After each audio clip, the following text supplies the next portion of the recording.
Everyone's SDS SuperCoach providing SuperCoach content for you. I'm here to present the review of St Kilda Collingwood. Also, my team preview heading into round two.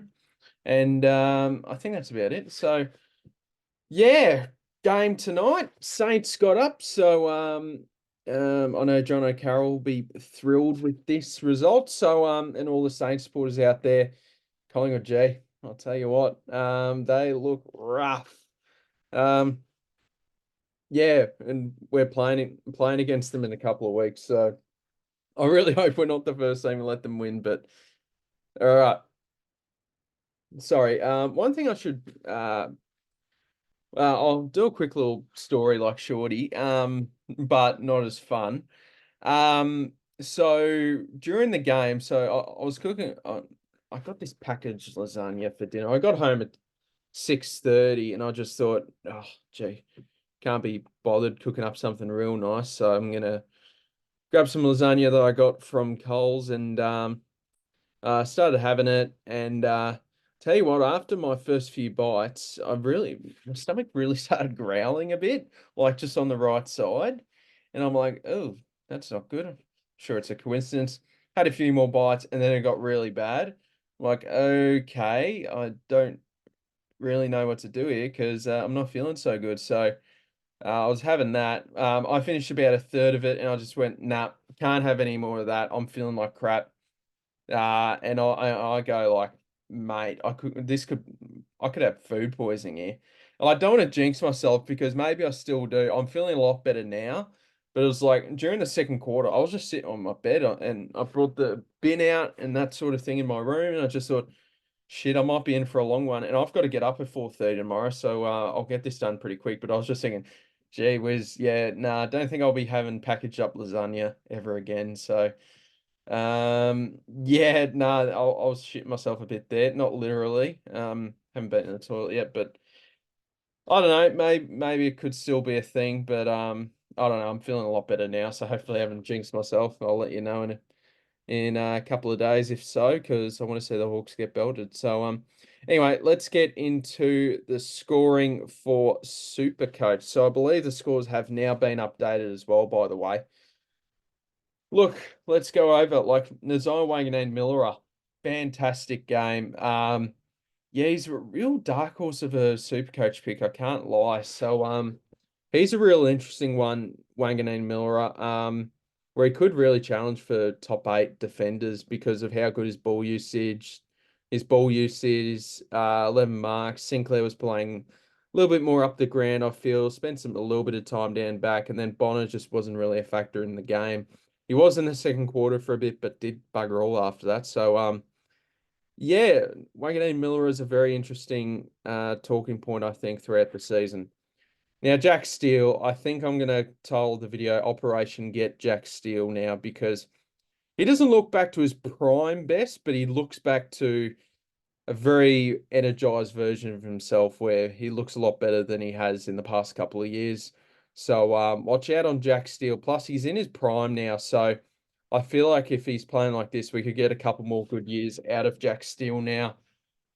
So yeah, he's certainly a target. I might have to maybe include someone like an Ollie Wines to steal because I know like Wines, I think Wines will do better this week, but it's one of those things where I mean, for a bloke that's 60K more expensive in Jack Steele, I mean, I think there's just a lot more chance he's a keeper. Seems like the year of the value midfielders. So, but not the mid prices. It's more like the Jack Steeles, the Touk Millers, the Matt Rouse, that sort of thing. So something to think about there. It seems like very early days, so it seems like he's going to be a very popular trade target this week. So sorry, next week. So yeah, I might have to really make sure I try to get this bloke in because hasn't had any injury issues and he looks fully firing. I didn't mind the pick, but I just wasn't really going there because I never really considered him in my preseason team, and that's something I wanted to strive myself on was sticking to the blokes I really like throughout the preseason. But and so I don't so I like say for example I had Jack Steele in most of the preseason and you take him out last minute. I would have felt bloody frustrated. So that's why I sort of stuck more to my players I wanted to have throughout the preseason. So, yeah, look, I got it wrong there. So Jack Steele, I think, will be a very popular trade target. Ryan Marshall went 106. He looked a bit sore at the end, but he had a decent game. I thought he was fine. Big Rowan. So, yeah, I thought he was perfectly fine. Not amazing. Machito Owen's really good. I thought Windhager did a great job on Dacos when he was around the stoppage there. Sinclair, yeah, I think I mean, he had calf issues over the preseason, so maybe something to monitor throughout the season because it could be because calf injuries and soft tissue injuries are one of those things where it can come back and reoccur. So I'm not sure if I'll pick Sinclair this year. I'll have to see. I need to see him get a lift up in form a bit. In terms of anyone else here, not really. There is best of luck to Mason Wood, by the way. That was a very ugly injury, so wish him the best of luck. Um, yeah, that was a very awful injury, so I hope he's all good there. Uh, doesn't seem all good, so wish him all the best there. And then let's go into Riley Bonner. So I was sort of thinking heading into this round that I'd probably have to plan for this bloke because he went 102. But just didn't really get involved as much. I feel like he was getting burnt a few times and just wasn't really that involved. So 24 break even, scored a 49. He's probably a bloke now that we can skip after scoring a 49. So probably a bloke we can pass on now. 17 touches, but yeah, just really for 3/4 of the game, really wasn't that involved. So um yeah, I was gonna plan on Bonner, but I don't think we're gonna need him now. All right, let's head into the pies. And there really isn't too much to talk about when it comes to super coach relevance with this team.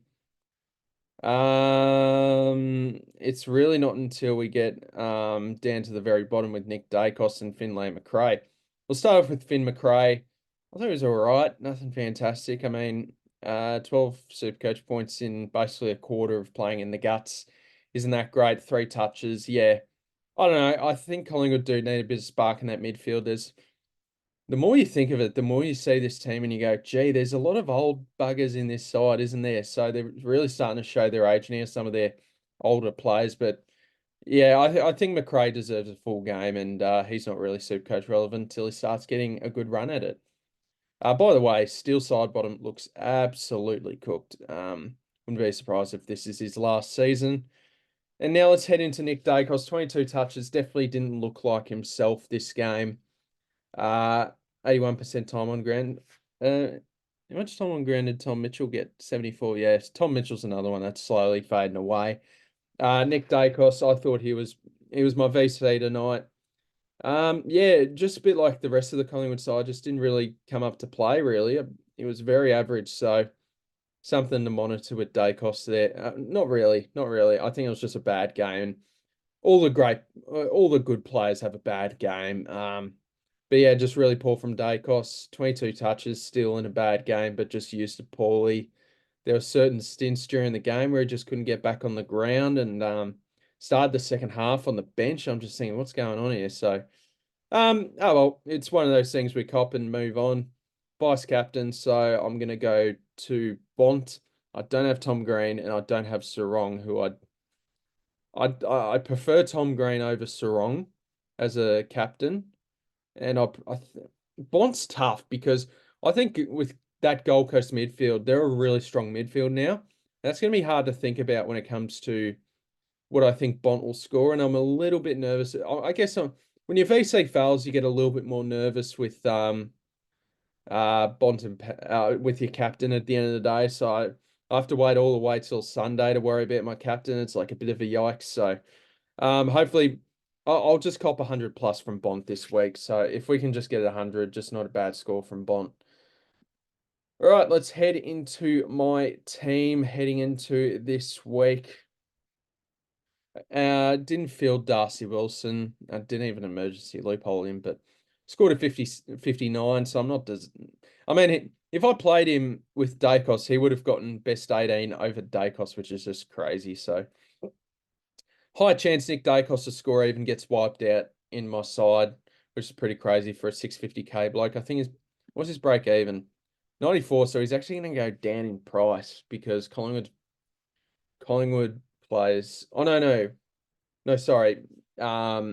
That was his third game, my apologies. So Nick Dacos will start, yeah, dropping in price now. So that'll be interesting for people that can pick him up pretty cheap. So I was pretty surprised, yeah, just how bad he was. So this is the side we're going. So the three changes I'm looking at making, I'm not in love with these, and these could adjust if I give it some more thought. I'll worry about it tomorrow, but I've gone Fisher to Heaney. I think Fisher will go all right against Fremantle at Marvel.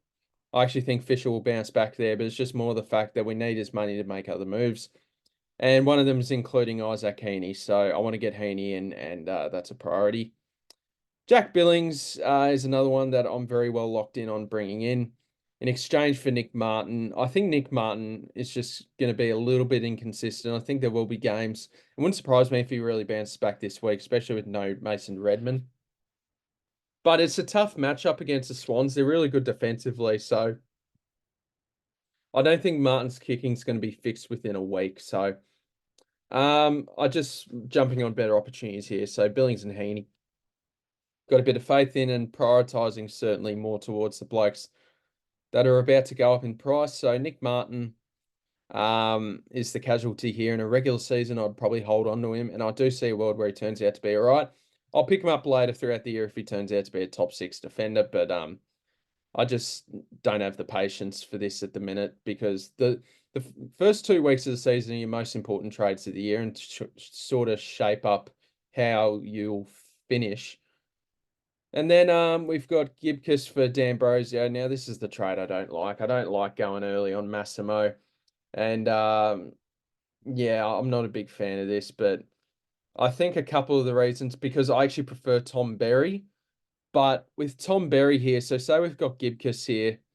So first of all, there's no other defender rookies that I like other than maybe you go Caulfield or Bodie Ulan, but that's a bit average. So D'Ambrosio might be a must next week, but I don't really like it. He could be a bloke that doesn't even need to be an option next week, but I guess we're going early on him, so I'm not a fan of that. I prefer Tom Berry, but if I was going to go Tom Berry, it would be via Jai Clark, and he's playing in the guts. He's been named on the guts this week, and with no Tanner Bruin as well. So, and then you would have to move James Jordan into the midfield just to get Tom Berry in. And then you got to play one of Dempsey, Berry, and Cadman. And then you've got to bench one of Sanders or Roberts or McKercher and get Jordan on. So I think it just messes up my structure a bit too much long term when it comes to points. I do really want to prioritize cash gen, but at the same time, it's all still at the same time you want to get points on the board. So yeah, and also I'd have 21 on field in best 18. Especially with Dacos going 54, I think, yeah. I don't know. I'm not in love with bringing in D'Ambrosio. I like Heaney and Billings as blokes that I can pick up, but this is what really hurt me with like no DPP down back, and I've seen a few YouTubers do this, and I just thought, yeah, gee, smart play. So maybe a play could have been dropping Wines and going with like a Nazai Wanganeen Miller or something, for example, and maybe move Dacos into the midfield. But hindsight's a wonderful thing.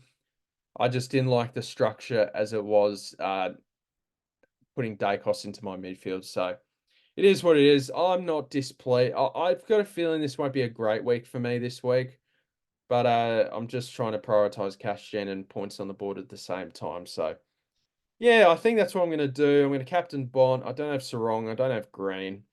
I'm not too stressed for the time being not having Sarong. I'm a bit stressed about not having Tom Green because I think he's going to be a top 2 or 3 midfielder in Supercoach this year. Could be a top 5 player in Supercoach this year. So after his bye, I'm going to need to find a way to get him in, and that might mean maybe moving Jackson into the ruck line, and then trading out Grundy, using his money to get to Tom Green. I'm going to need, especially, by the way, with bringing in Heaney, this probably just about locks me in on trading Grundy at his buy because I don't want Heaney, Grundy, and Dacos with the same buy. Then you got James Jordan and Roberts as well. So, yeah, this is what I'm thinking. So let me know what you guys think in the comments down below. already used the boost down to 37 trades, but we can make 2 trades every week till round 20 and run out. So we got trades for days here, so that's all right.